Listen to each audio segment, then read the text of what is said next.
और main character जो होता है वो उसी को देख रहा होता है और बोलता है चलो आओ मेरे पीछे आओ। उसी वक्त वो भी बोलती है कि मास्टर आप मुझ पे यकीन नहीं करते, मेरे पे यकीन कीजिए। तो हमारा जो मेन करेक्टर होता है बोलता है और सवाल नहीं पूछो, चुपचाप मेरे पीछे आओ बस। तो छठी साहब बोलती है, वो भी खड़ी होती है और अपने आंसू को पोंछती है और पोंछने के बाद हमारे जो मेन करेक्टर उसका पीछे जाती है। वो देख सकते हैं जो है अंदर ही लेके जाई जा रहा होता है, वो भी घबराते हुए हमारे मेन कैरेक्टर के पीछे ही आ रही होती है। एमसी अपने मन में सोचता है कि अभी भी ये मेरे को धोखा नहीं दे सकती, क्योंकि इसमें इतनी हिम्मत ही नहीं हो रही है मुझे धोखा देने की। जबकि ये मेरे को धोखा नहीं देगी तो क्यों ना मैं इसका यूज़ करूँ अपने बचत के लिए, अपने बचाने के लिए मैं इसको यूज़ कर सकता हूँ। और देख सकते हैं यही सोच के हमारा जो एमसी होता है वो बहुत ज़्यादा डेविल हंसी हंस रहा होता है। और यही वक्त है, मैं अपनी तकदीर को चेंज कर दूंगा। मास्टर डिसाबल एक जगह पर पहुंचते हैं, वहाँ पर देखते हैं हड्डियों से बना हुआ एक बड़ा सा दरवाज़ा, और ये दरवाजे का नाम होता है ब्लड बेसमेंट होता है दरवाजे का नाम। इसे देखते हो जिंगल भी घबरा जाती है और बोलती है मास्टर। उसका जो मास्टर होता है वो मन में सोचता है, बोलता है ये वही जगह है जहाँ पर जो पिल रिफाइन करने आता है बाई किंगलिंग। और यहाँ पर वही आखिरी जगह जहाँ पर इसको जाओ चेन इस गेम का मेन प्रोटैगनिस्ट ने उसको फाइनल टैग दे के ना मार दिया था इसी जगह पे। और जबकि इस जगह मैं असल में देख रहा हूँ तो मुझे बहुत ज़्यादा डर लग रहा है। हालांकि जब मैं गेम खेला था तब ये जगह बहुत ही ज़्यादा स्मूथ लग रही थी, और ज़रा इसको सामने से देखने पे तो मेरी भी फटके चार हो रही है। और ये जो तुम देख रही हो सामने गेट में स्केलेटन, ये जो है साइक्लोप क्लैन के हैं, जो कि ग्रेट माउंटेन शिंगवो ग्रेट माउंटेन में रहती थी। और इसका जो क्लैन लीडर है उसका नाम था तोबू चैंगयो ने शुरू से मेरी पावर्स पर नज़र डाली थी और इसने मुझे कैप्चर कर लिया था। कैप्चर करने के बाद इसने मुझे इतना टॉर्चर किया कि मैं बिल्कुल लगभग मरने ही वाला था, और मैं मर ही जाता, लेकिन एंड टाइम पे मेरी जो डेमोनिक पावर है वो एक्टिव हो गई, जिसकी वजह से मैं बड़ी मुश्किल से निकल पाया था। और निकलने के बाद मैंने अपने प्रैक्टिस जारी रखी डिमोनिक आर्ट की।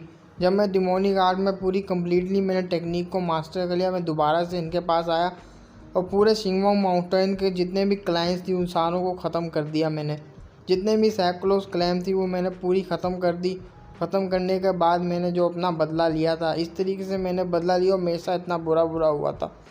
तो वो सुन के हमारी 37 बोलती है, वो भी हैरान हो जाती है और बोलती है मास्टर। और फिर वो मन में सोचती है अगर किसी के साथ भी इस तरह से जो बुरा हुआ हो, वो बंदा आखिर दुनिया में अच्छा कैसे बनेगा, वो भी रूथलेस और क्रूअल पर्सन ही बनेगा। और मास्टर के साथ ऐसा बिल्कुल भी नहीं होना चाहिए था। और वो भी हमारे मेन कैरेक्टर का जो है अफसोस करती है कि ऐसा बिल्कुल भी नहीं होना चाहिए था। लेकिन मेरे को सीनियर सिस्टर ने पहले ही इस बंदे के बारे में बता दिया करा, इसका असली जो चेहरा उसके बारे में बताया था कि किस तरह का पर्सन है। और अगर मैंने इसको आज नहीं मारा तो ये पता नहीं कितनी सारी मासूम जानों को और लेगा, बिलियंस के हिसाब से जब जाने लेगा। उसी वो हमारा मेन कैरेक्टर भी पीछे मुड़कर बोलता है कि मैं जो तुमको दिखाना चाहता हूँ वो यहाँ नहीं है, अंदर है। उसी वक्त गेट खोल के दोनों अंदर चले जाते हैं और हमें अंदर का सीन दिखाया जाता है। जो मोती होते हैं वो मोती को हमें गौर से दिखाया जाता है और देखते हैं मोती इस तरीके से होते हैं, और ये होते हैं शैडो डीमन पर्ल्स, जिनको देख के जो माई 37 है वो भी हैरान होती है, बोलती है तो शैडो डीमन पर्ल्स है। और ये जो है ना, मेरे को सीनियर सिस्टर ने भी कहा था एक दफ़ा कि जब मैं बाल बनवा रही थी सीनियर सिस्टर, उन्होंने बोला था ये जो होते हैं ये शैडो डीमन पर्ल्स ये ओनर के हिसाब से रिएक्ट करते हैं, जैसे जैसे इनका ओनर बोलेगा वैसे वैसे करेंगे। और ये हमारे पर नज़र रखने के लिए हमारे मास्टर ने हमारे पर रखे हुए हैं, ताकि हम लोग कोई भी गड़बड़ी करें तो हम लोग को मास्टर को पूरा नहीं पता लग जाए। और उसकी जो सीनियर होती है वो उसके और करीब आके बताती है कि बोलती है हम उसके लिए उसकी डिसेबल नहीं है, बल्कि हम एक टूल है जो उसे जब चाहे यूज़ कर सकता है और हमारा जब चाहे यूज़ करके हमें फेंक सकता है और हमारे साथ में कुछ भी गलत कर सकता है। और ये सब सुनने के बाद जो हमारी 37 बोलती है वो और ज़्यादा घबरा जाती है और डरने लग जाती है। और मुझे सीनियर सिस्टर ने कहा जब भी मैं इन पर्ल्स को देखूं, जब भी मैं इन मोतियों को देखूं, मैं ऐसा प्रिटेंड करूं कि मुझे इसके बारे में बिल्कुल भी पता ना हो और मास्टर को इस बारे में पता ना चले। और हालांकि ये बंदा मुझे अब क्यों दिखा रहा है इस तरीके से ये सारे मोती। जो हमारा मेन कैरेक्टर होता है वो भी पीछे देखता है अपने क्या नाम है 37 की तरफ और उसको बोलता है अपना सर उठाओ और इस चीज़ को गौर से देखो। तो वो भी घबराते हुए उस तरफ देखती है और बोलती है मास्टर।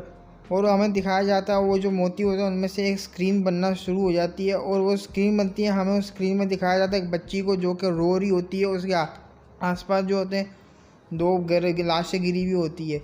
और वहाँ पर दिखाते हैं हमें दो लड़कों को, जो कि लड़के होते हैं वो उसे लड़की के पास ही आ रहे होते हैं, छोटी बच्ची के पास। और एक बोलता है ज़रा देखो तो सही, ये रो रही बच्ची, ये कब से रो रही है, ऐसी रोई जा रही है। और दूसरा बंदा बोलता है ये तो बहुत ज़्यादा परेशानी भरा है, क्यों ना हम इसको ख़त्म कर दे। तो वो जो बड़ा बंदा होता है मोटा सा, वो उस तलवार उठाता है, वो तलवार उठा के उस बच्ची के ऊपर बोलता है अपना मुंह बंद कर, और मारने लगता है। जैसे ही मारता है ना, वो भी आंखें बंद कर लेती है। तो वहाँ पर हमें 2 स्लैशेस को दिखाते हैं, जो स्लैशेस हमारे मेन कैरेक्टर ने किए हुए होते हैं। वो स्लैशेस जो होते हैं उनको बीच में से काट के चले जाते हैं और दिखाते हैं हमें अपने मेन कैरेक्टर को, जो कि उस बच्ची के पास ही आ रहा होता है। और वो बच्ची भी घबराते हुए बोलती है आखिर आखिर तुम हो कौन। हमारा मेन कैरेक्टर भी बोलता है मेरा नाम बाई किंगलिंग है, और बहुत ज़्यादा बैडेस लग रहा होता है। तो वो बच्ची बोलती है क्या तुम गॉड हो? अगर तुम गॉड हो तो प्लीज़ मेरे माँ बाप को बचा लो, मैं तुम्हारे आगे भीख मांगती हूँ, मुझे मेरे माँ बाप को बचा लो। वो तो हमारा मेन कैरेक्टर होता है, वही बोलता है गॉड, क्या मैं गॉड नहीं, मैं गॉड नहीं हूँ। और जो गॉड होते हैं ना, वो मोटल बंदों को ना नज़रअंदाज कर देते हैं, उनकी तरफ तो ध्यान भी नहीं देते। और जो डीमंस होते हैं, वो डीमंस जो होते हैं जिंदा चीज़ों को नहीं छोड़ते। और हमारा मेन कैरेक्टर उस बच्ची को प्यार से हाथ लगाता है, बोलता है चलो मेरे साथ। वो बच्ची बोलती है लेकिन लेकिन कहाँ? वो बोलता है घर, और कहाँ। और सीन प्रेजेंट में आता है। प्रेजेंट में हमारी 30 साहब बोलती है मास्टर। जो उसका मास्टर होता है वो भी बोलता है मेरी डिसेबल, मेरी बात सुनो, मैं तुम्हारे जो मास्टर है ना उसके बहुत ही ज़्यादा दुश्मन है, और तुम्हारे मास्टर को डर है कि वो जो तुम्हारे मास्टर का दुश्मन है ना, वो मेरी डिसेबल जितनी भी है उन पर भी नज़र रखे हुए वो लोग। और यहाँ तक कि मैंने तुम्हारे ऊपर इसलिए डीमन पल्स छोड़े थे ताकि मैं तुम्हारे पर नज़र रखूँ और तुम्हारा प्रोटेक्ट करूँ। तो उसी वक्त हमारी जिंगर होती है, वो बोलती है कि मास्टर इसका मतलब कि आपने इतने सालों से हमारे पर नज़र रखने के लिए हमारे ऊपर नज़र नहीं रखी थी, बल्कि हमारा प्रोटेक्ट करने के हमारे ऊपर ये मोती जो है छोड़े थे। और हमारा मेन कैरेक्टर अपनी जिंगर 37 को और ज़्यादा बोलता है ताकि वो मेरी बातों में आ जाए, और वो और ज़्यादा एक्टिंग करते हुए बोलता है कि दुनिया वाले सारों को पता है कि तुम्हारा मास्टर कितना ज़्यादा बुरा है, और तुम लोगों के साथ मैंने इतने सालों तक इस तरह का जो है ना व्यवहार किया, और तुम लोगों को बिल्कुल भी मैंने अच्छी से रखा नहीं है। और तुम लोग भी जानते हो कि तुम्हारे जो मास्टर है बहुत ज़्यादा बुरे हैं, और तुम लोग मैं इसी वजह से मुझसे नफ़रत करती हो। और हमारा मेन कैरेक्टर बोलता है कि अगर मैं मर जाता हूँ तो तुम्हारे पास तो कोई भी रीज़न नहीं होगा कि तुम लोग मेरा साथ दो या मेरा साथ ना दो। तुम लोग मेरे को छोड़ दोगे और जाके मेरे एनिमीज़ को साथ ज्वाइन हो जाओगे। जो तुम एनिमीज़ मेरे जो बोलेंगे तुम्हें वही करना पड़ेगा, और तुम्हारे पास कोई चॉइस भी नहीं रहेगी, क्योंकि तुम मेरी डिसेबल, तुम्हें अपनी जान बचाने के लिए किसी के पास जाना ही पड़ेगा, और तुम लोगों को वहाँ से जो बोलेंगे वही करना होगा। और हमारे 37 का भी रिएक्शन दिखाया जाता है, वो बहुत ज़्यादा घबरा जाती है और परेशान होने लग जाती है। हमारा मेन कैरेक्टर बोलता है इसी वजह से मैंने इस बातों को सीक्रेट रखा ताकि मैं तुम लोगों को कुछ भी ना बता। और ये सब सुनने के बाद जो हमारी 37 होती है वो तो रोने में आ जाती है, वो रोने लग जाती है, और जिंगर वहाँ पर बहुत ज़्यादा रोने लग जाती है। हमारा मेन कैरेक्टर बोलता है अब इन चीज़ों का तो कोई मतलब नहीं, तुम लोगों ने तो मुझे पहले से ही मारने का सब कुछ डिसाइड कर लिया है। वो हमारा मेन कैरेक्टर एक्टिंग करते हुए बोलता है, सैड वाली एक्टिंग करता है, बोलता है कोई बात नहीं, अगर इन सब चीज़ों से मेरी जिंगर सेफ़ है तो और इम्पोर्टेंट चीज़ है ही नहीं मेरे लिए। और ये सब सुन के तो हमारी जो जिंगर होती है वो भागते हुए जाती है, अपने मास्टर को हक कर लेती है, और हक करते बहुत सारा रो रही होती है, और बोलती है मास्टर मैं बहुत ज़्यादा गलत थी, मुझे माफ़ कर दो मास्टर। वो बहुत ही ज़्यादा रो रही होती है और माफ़िया मांग रही होती है। और हमारी जिंगर होती है वो रोते रोते बोलती है मास्टर मैं बहुत ज़्यादा गलत थी, और मैं दूसरे लोगों की बातों में आ गई, मुझे पता था मेरे मास्टर इस दुनिया के सबसे बेस्ट मास्टर है। और एमसी के गले लग के वो बहुत ज़्यादा रो रही होती है और माफ़िया मांग रही होती है, बोल रही होती है मुझे माफ़ कर दो मास्टर, मुझसे बहुत बड़ी गलती हो गई। और एक्चुअली मैं मास्टर से बहुत सारा ये जैसी बोलती है, और वो सीधा बोल ही डालती है कि मास्टर को मैं आपसे बहुत ज़्यादा प्यार करती हूँ। और ये सुनना था हमारा मेन कैरेक्टर उसको हक कर लेता है, और बहुत ज़्यादा डेविल स्माइल हंसता है, लो हो गया मेरा काम, आ गई मेरे झांसे में ये लड़की। और इसी डेविल स्माइल में हमारी आज की एपिसोड का एंड होता है।